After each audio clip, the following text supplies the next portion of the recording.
The Nigerian police has warned Nigerians to stop using the slogan that became very popular since this year, 2024.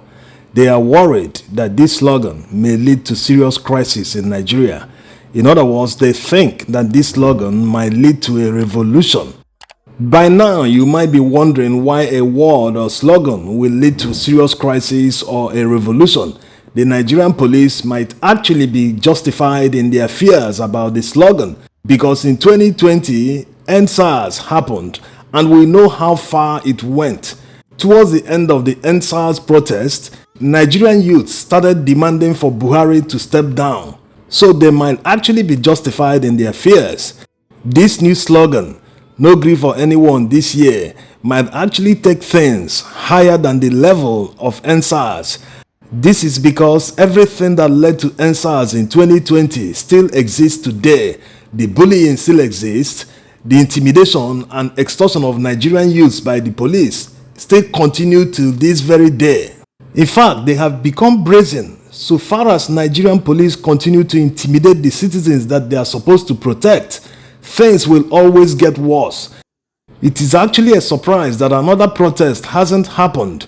Nigerians have a high tolerance level. By the way, the "No grief for anyone this year" simply means do not tolerate nonsense this year. Do not take any bullying from anybody.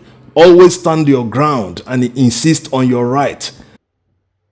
The Nigerian police operates in a very strange manner. In fact, it looks like it is structured to serve the wealthy. How can someone write a petition against someone to the police and the police will just act on the petition without conducting their own investigation to find out if the person lied or is just trying to intimidate someone using them? Yes, a lot of people might be surprised, but in Nigeria, if you have enough money, you can call police on someone and they will arrest and detain that person on your order. Yes, it happens all the time. Just give them enough money and they will bundle the person into jail. They can even detain the person for as long as you want. It happens all the time. They disobey court orders, just like this one that happened recently. This man got the police to arrest a lady. Her only crime was that she reviewed a product that the man manufactures. Even if what the lady said was libelous, that she caused him harm, the police shouldn't have been involved in the first place because it is purely a civil matter.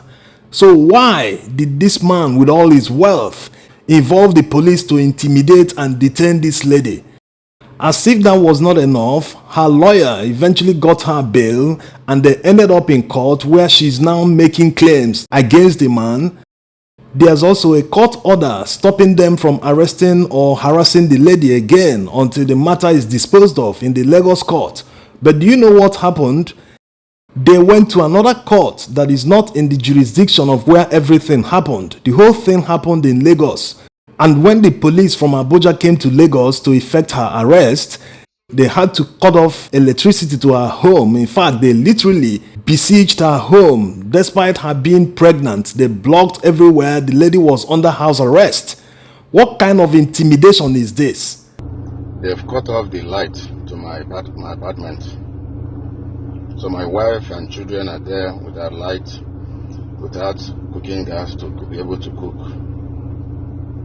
My wife is pregnant and I have little children.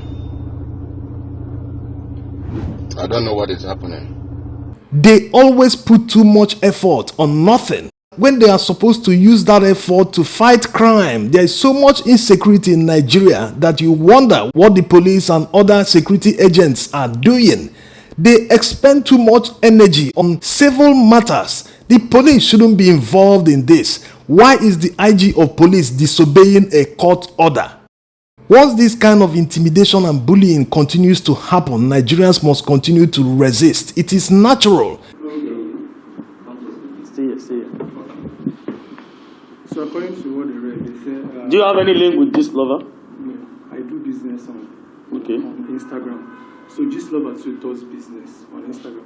Another incident happened a few days ago when the police paraded 3 men and claimed they are behind the Instagram handle Instablog. The police spokesman, despite accepting that they gave one of the guys 300,000 naira in order to track the Instablog himself, But they still wanted Nigerians to believe that these men are behind the Instagram blog. How in the world are you paying someone to track someone, and at the end of the day, the person couldn't track the person? You now want to magically and miraculously make that person the person you're looking for. And they're doing it without shame. Anyone can be a moderator in the comment section. It doesn't mean he's the owner. And the guy explains it very well. Even the pressmen understand that this guy is not the Instablog. But the police continues to insist that he is Instablog. The worst part was that while they were parading this man, the person behind the Instablog continued to post on Instagram. It made a fun of the whole thing. Why are they wasting taxpayers' money hosting all this rubbish? They are too incompetent. Why do they need to parade these people in front of the press and continue to cross-examine them? What happened to going to court with your evidence if you really have them?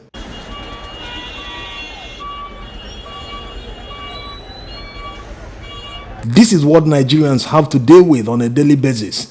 If you criticize someone, they will use police to intimidate you just because they are wealthy. Young men are profiled every day just because they have dreadlocks. You don't have the right to have dreadlocks. You don't have the right to carry a knapsack.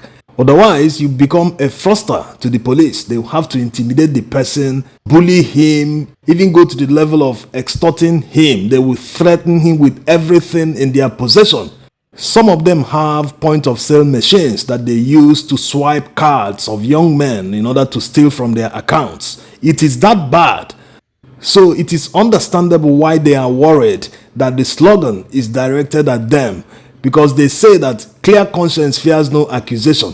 They know that they are the ones that intimidate, bully, and extort Nigerians on a daily basis.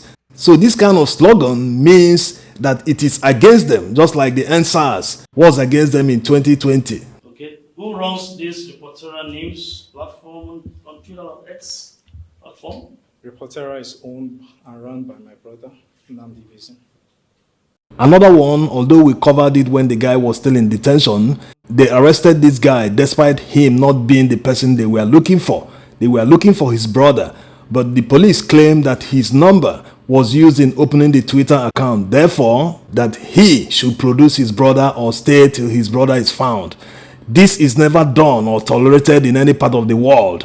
Why are these people so brazen in their corruption? They are working for someone else, a wealthy fellow citizen, and that citizen is intimidating and bullying a fellow citizen through the police. How can this be possible? So Nigerians are actually very tolerant. If 1% of what happens in Nigeria happens, we are not even talking about European country, we are talking about Francophone West Africa country. All of them will be in the streets protesting.